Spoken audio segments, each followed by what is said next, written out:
भारतीय जनता का एक ऐसा नेता जो हमेशा सुर्खियों में रहता है, कभी अपने बयानों की वजह से तो कभी अपने संघर्षों की वजह से।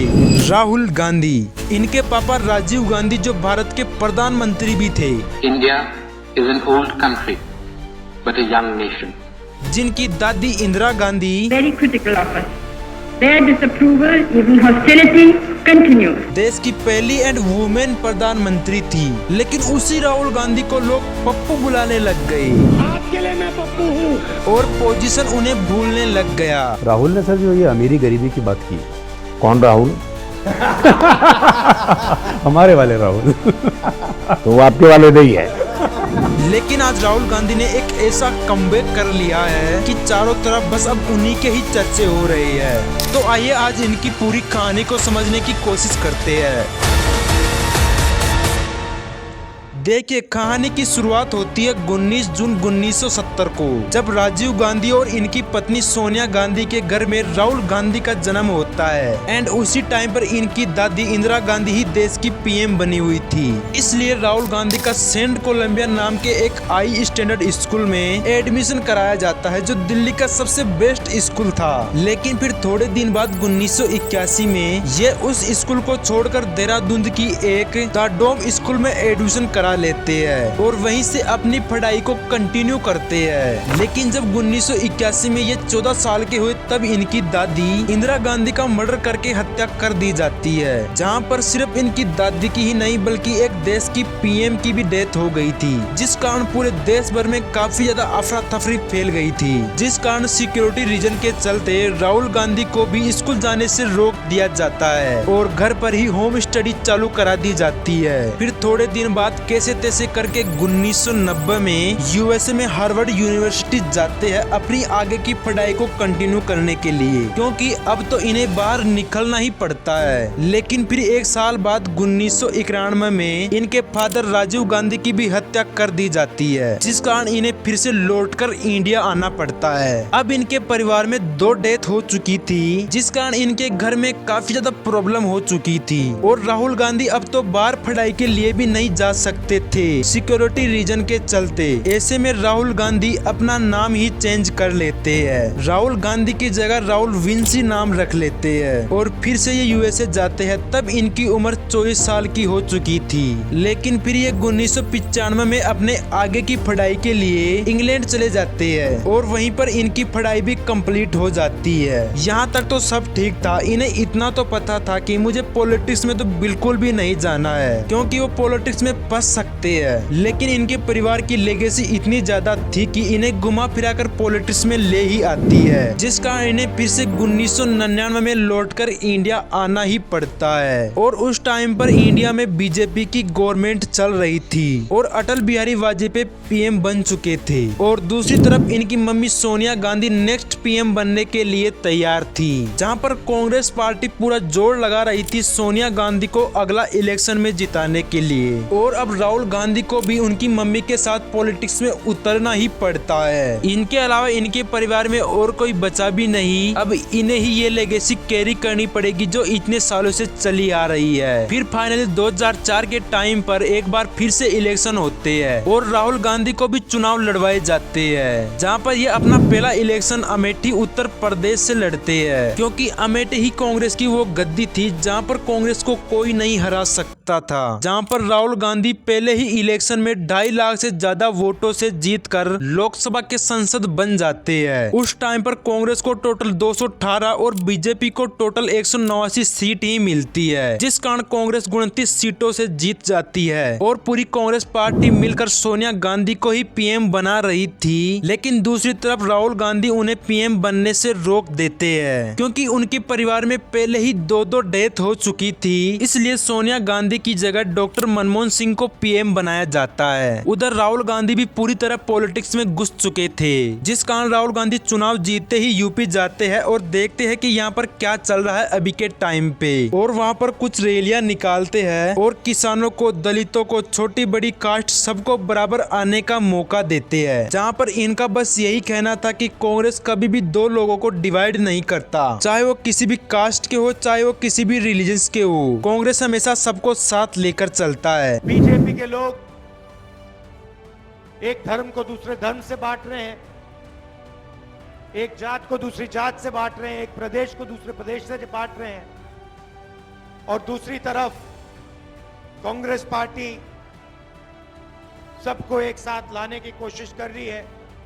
जिस कारण 2007 में कांग्रेस पार्टी इन्हें जनरल सेक्रेटरी महासचिव बना देती है। तब इन्हें खासकर IYC इंडियन यूथ कांग्रेस और NSUI national student union of India की जिम्मेदारी देते हैं। इसका मकसद था युवाओं को राजनीति से जोड़ना और संगठन में नए चेहरे को आगे लाना। इससे राहुल गांधी की कुछ ऐसी इमेज बनी कि वो डायनेस्टी पॉलिटिक्स से हटकर युवाओं को मौका देना चाहते थे, लेकिन इससे ग्राउंड लेवल पर कोई खास बदलाव देखने को नहीं मिला। और एक बार फिर से 2009 में इलेक्शन होते हैं और राहुल गांधी फिर से 3,91,979 वोटों से जीत जाते हैं और फिर से मनमोहन सिंह को PM बनाया जाता है, जहां पर ये फिर से लोगों के बीच जाते हैं और लोगों की परेशानियों को सुनते हैं। बिल्डिंग को दिखा करके इलेक्शन की शुरुआत की थी।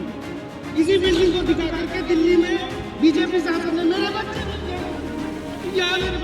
बच्चों के भविष्य आदमी गुजर गया, कोई प्रशासन से हमारी कोई सुनवाई नहीं होती। और इस जमीन का क्या होगा? 2 लोग हैं, खरीदने वाले और बेचने वाले। मोदी जी ने तो इतना छपा के बांटने के लिए दिया था, उसमें लिखा था जहाँ झुकी वहीं मकान, तो दूसरे लोगों को लाके बता दिया, हम लोग कहाँ जाएं? जिससे राहुल गांधी को एक युवा चेहरा मानकर पार्टी इन्हें आगे बढ़ाना शुरू कर देती है, जिस कारण 2013 आते आते इन्हें कांग्रेस पार्टी का वाइस प्रेसिडेंट बना दिया जाता है, जिससे लोगों को लगता है कि अब ये जल्द ही पूरी कांग्रेस पार्टी की कमान को संभाल लेंगे। लेकिन फिर टाइम आता है 2014 का और उस टाइम पर सब कुछ उलट-पुलट हो जाता है, क्योंकि बीजेपी की तरफ से भी नरेंद्र मोदी की एक अलग ही इमेज निकलकर लोगों के सामने आती है। सबसे पहले तो नरेंद्र मोदी पूरे देश भर में एक कैंपेन चलाते हैं और उसका नाम रखते हैं अच्छे दिन आने वाले हैं, जिससे वो लोगों के मन में बिठाते हैं अब अच्छे दिन आ जाएंगे अगर मोदी जी आ जाएंगे तो। अच्छे दिन आने वाले हैं। हाँ सही सुना है, मोदी जी को जिताएंगे, भाजपा को बहुमत दिलाएंगे, तभी तो अच्छे दिन आएंगे। अच्छे दिन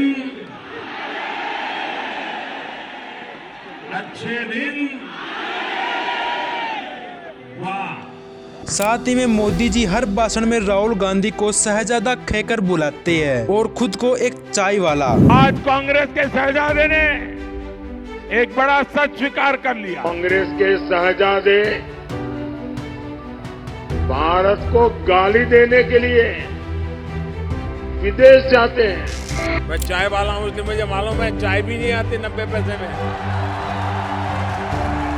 जिस कारण लोगों को लगता है कि राहुल गांधी तो शहजादा है और मोदी जी एक चाय वाला, जिससे ऐसा लगने लग गया था ये इलेक्शन शहजादा और चाय वाला के बीच लड़ा जा रहा है, जिसकी लेगेसी पूरा खानदान पॉलिटिक्स बनाता आ रहा है और जीतता आ रहा है, जिस कारण लोग मोदी जी को सपोर्ट करने लग गए। और 2014 के इलेक्शन में इतना उलट-पुलट हुआ कि कांग्रेस को सिर्फ 44 सीटें मिली और अकेले बीजेपी को 282 सीटें मिली, जिससे कांग्रेस पार्टी बहुत बुरी तरीके से हार चुकी थी। 2009 में जिनके पास 206 सीटें थी, वहीं राहुल गांधी के पास अब मिला जुलाकर सिर्फ 44 सीटें ही थी। उसके बाद राहुल गांधी के ऊपर लोग अब सवाल उठाने लग गए, लेकिन फिर भी राहुल गांधी मीडिया के सामने इतने चिल थे कि इन्हें लगा कि हम तो हर बार जीतते ही आ रहे हैं, इस बार हार गए तो क्या हुआ। लेकिन फिर भी इन्हें 2017 में कांग्रेस पार्टी का राष्ट्रीय अध्यक्ष चुना गया, जिससे इनके राजनीतिक करियर पर बहुत अच्छा प्रभाव पड़ा। उसके बाद 2019 के लोकसभा चुनाव में कांग्रेस फिर से हार जाती है। कांग्रेस को सिर्फ 52 सीटें ही मिलती है, वहीं अकेले बीजेपी को 303 सीटें मिलती है और फिर से राहुल गांधी ये इलेक्शन भी हार जाती है। इसके अलावा राहुल गांधी अमेठी में भी स्मृति ईरानी से लगभग 5500 वोटों से हार जाते हैं, जिस कारण कांग्रेस की अध्यक्ष पद से भी रिजाइन दे देते हैं। 2022 में कांग्रेस इन्हें फिर से केंद्र में लाने के लिए एक बड़ा अभियान चलाने का फैसला सुनाती है। उसके बाद राहुल गांधी भारत भारत जोड़ो यात्रा शुरू करती है, जिसमें वो कश्मीर से लेकर कन्याकुमारी तक लगभग 3570 किलोमीटर पैदल ही जाती है, जिसमें 12 राज्य और 2 केंद्र शासित प्रदेश भी शामिल थे, जहां पर वो आम जनता,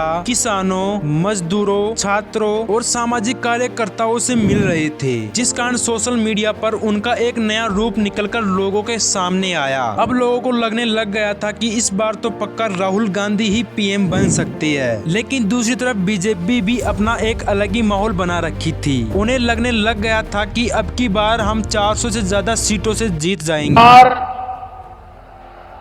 अब की बार 400 पार, अब की बार। लेकिन बीजेपी को केवल 240 सीटें ही मिलती है। वहीं इस बार तो कांग्रेस को 99 सीटें मिलती है, जो 2014 और 2019 के इलेक्शन से तो काफी ज्यादा थी। इसके अलावा राहुल गांधी बार बार सबसे ज्यादा मुद्दा उठाया वो था अडानी ग्रुप और अंबानी ग्रुप। उन्होंने बताया कि सरकार कुछ चुनिंदा उद्योगपतियों को ही सबसे ज्यादा फायदा पहुंचाती है, वो आम जनता के बारे में बिल्कुल भी नहीं सोचती। इसके अलावा राहुल गांधी कई बार संसद और रैलियों में बोलते हैं, हम दो और हमारे दो। आपको याद होगा, हम दो हमारे दो। मतलब सरकार और 2 बड़े उद्योगपति मिलकर देश चला रहे हैं। इसके अलावा और भी बहुत से आरोप लगाते हैं बीजेपी के ऊपर, जिस कारण जनता के बीच उनकी छवि न्याय के लिए लड़ने वाले नेता की बन जाती है। इसके अलावा राहुल गांधी खुद को गरीबों और आम जनता के हित में आवाज उठाने वाला नेता भी बताते हैं। लेकिन इस बार राहुल गांधी ने एक और बीजेपी सरकार का वोट चोरी का नया कांड लोगों के सामने लाने की कोशिश की है, लेकिन अभी तक उन्हें उसमें कोई खास सफलता नहीं मिली है। अब देखना यह है कि ये आरोप सही है या गलत।